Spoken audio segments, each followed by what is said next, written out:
हमारे पास ये question nuclei chapter का है। A fast moving neutron collide with the nucleus of plutonium. Neutron जो है वो प्लूटोनियम न्यूक्लियस से कोलाइड करता है, thereby producing xenon. Xenon बनता है, जेड आर बनता है और some neutrons.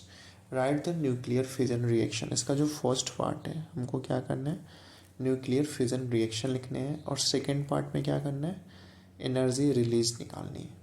Okay, mass of nucleus given है। तो देख लेते हैं, सबसे पहले इसका न्यूक्लियर फिजन रिएक्शन लिख लेते हैं। तो हमारे पास क्या है, प्लूटोनियम जो है atomic number 94, atomic mass 239, this is plutonium.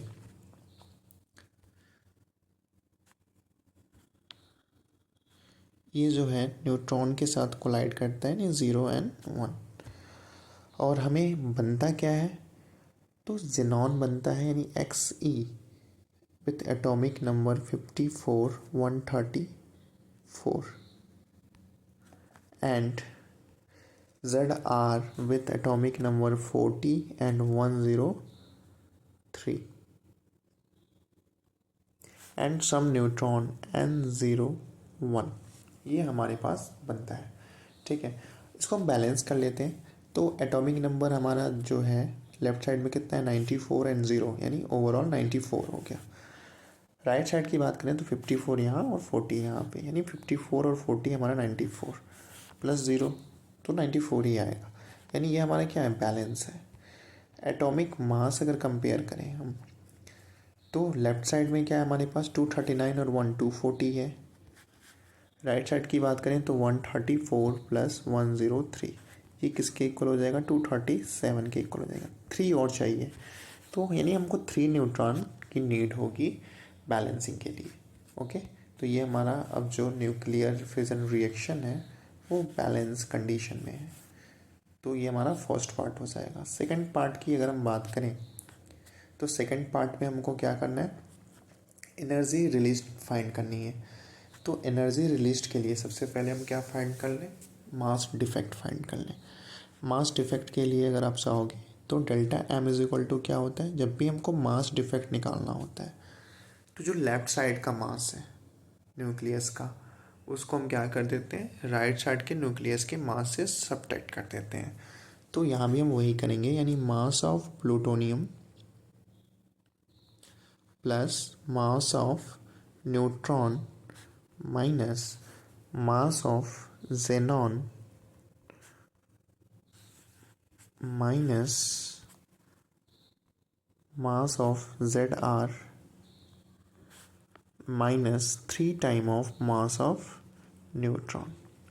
यहाँ पे आप देख सकते हो कि जो मास ऑफ न्यूट्रॉन है यहाँ पे पॉजिटिव है, और यहाँ पे 3 time of mass of neutron है, यानी कि -2 time of mass of neutron हो जाएगा।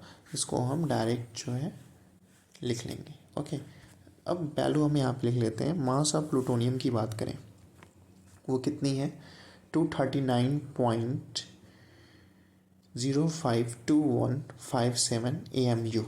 तो वैल्यू रख देते हैं 239 this is 0525157 minus 2 time of mass of neutron. 2 कैसे हो गया, मास ऑफ न्यूट्रॉन मिलके, और -3 time of mass of neutron मिलके -2 time of mass of neutron हो गए। और मास ऑफ न्यूट्रॉन कितना है, 1.00866। क्या हो जाएगा, 1.00866 माइनस मास ऑफ जेनॉन कितना है हमारे पास, मास ऑफ जेनॉन हो जाएगा 133.905040, यानी कि 133.905040। मास ऑफ ZR कितना हो जाएगा, माइनस मास ऑफ ZR हो है हमारे पास 102.926597। कितना है, 102.926597। इसी को हमको क्या कर लेना है, सॉल्व कर लेना है। ओके, तो नेक्स्ट पेज पे चलते हैं। 239.0 डेल्टा एम की जो वैल्यू हो गई हमारे पास 52157 माइनस, अगर आप यहाँ देखो तो 2 इंटू 1.00866 करना है। हम कैलकुलेटर का यूज़ कर लेते हैं जिससे कि हमारा जो है वीडियो का जो शॉर्ट हो जाए, ठीक है। तो 2 इंटू 1 दिस इज 2 इंटू 1.00866, ये जो हमारे पास वैल्यू आई 2.01732, 2.01732। ओके, ये देखो दोनों निगेटिव साइन है, 133.905040 एंड 102.926597, दोनों को ऐड कर लेते हैं। तो कैलकुलेटर का ही यूज़ कर लेते हैं। तो 133 पॉइंट, दिस इज 133.905040 प्लस 102.926597, ये हमारे पास जो वैल्यू आएगी वो कितनी हो जाएगी, 236.831637। तो ये हमारे पास हो जाएगा -236.831637। फाइनली अगर इन दोनों को आप ऐड कर दो, ठीक है, जो निगेटिव साइन वाले हैं टर्म्स उसको अगर आप ऐड करोगे तो दिस इज 239.052157 माइनस, ये दोनों अगर हम ऐड करेंगे यानी कि अभी हमने निकाल चुके हैं 236.831637, इसमें हम क्या ऐड कर दें 2.01732, 2.01732, तो हमारे पास आ जाएगा 238.848957, 238.8489,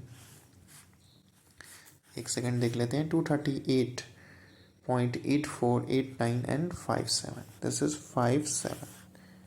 ओके, तो ये हमारे पास, इसको अगर हम सब्ट्रैक्ट करें, ठीक है, तो 239.052157, 239.052 239.05215 तो ये हमारे पास रिजल्ट आएगा 0.2032, 0.2032 EMU। ये हमारे पास डेल्टा एम आया, मास डिफेक्ट आया। इसके बाद से हमको क्या करना है, एनर्जी रिलीज निकालनी है। तो हमारे पास energy released E is equal to क्या हो जाएगा, delta M into C square. Delta M की वैल्यू अभी हमने फाइंड किया है 0.2032, 0.2032 AMU इंटू सी स्क्वायर। यहाँ से ये हो जाएगा 0.2032, 1 AMU बराबर होता है 931.5 million electron volt by C square into C square. C square से सी स्क्वायर कैंसिल हो जाएगा और हमारे पास जो वैल्यू आएगी वो कितनी आ जाएगी, मिलियन इलेक्ट्रॉन वोल्ट में 0.2032 में 931.5, 931.5 अगर हम मल्टीप्लाई कर लें तो ये हो जाएगा 189.2808, 189.2808 मिलियन इलेक्ट्रॉन वोल्ट। यही हमारा क्या हो जाएगा, आंसर हो जाएगा फाइनली। ओके।